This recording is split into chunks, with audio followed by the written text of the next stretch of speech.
Кинеските научници откриле нов вирус сличен на свинскиот грип, кој има потенцијал да прерасне во пандемија.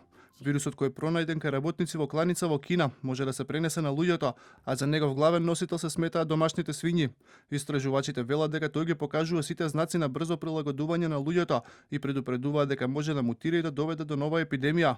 А од Светската здравствена организација велат дека се уште е далеку крајот на епидемијата, иако државите веќе почнаа да ги олабавуваат рестриктивните мерки. We all want to get on with our lives. Сите сакаме да продолжиме со животот, но реалноста е дека ова што се случува во моментов не е ниту блиску до својот крај. Иако одредени држави имаат постигнато напредок, глобално пандемијата се забрзува. Американските сојузни држави Калифорнија и Тексас пријавија рекорден пораст на бројот на заразени лица во текот на изминатиот ден, а влошување на епидемиолошката слика има и во Флорида, Аризона, Канзас и Њу Џерси, кои воведоа нови мерки во борбата против коронавирусот.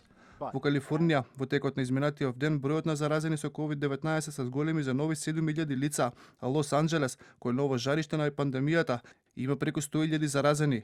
The last 3 weeks I have seen more admissions. Во последните 3 недели се примени повеќе лица кои имаат потешки симптоми отколку во претходните 10 недели. Има експоненцијален раст на број на случаи и на сериозноста на самите случаи. Австралиските власти пак наредија карантин за десетина предградија на вториот најнаселен град во државата, Мелбурн, откако беа откриени нови 64 случаи. Државата досега успешно се справуваше со COVID-19 и се регистрирани 7700 случаи на заразени и 104 смртни случаи.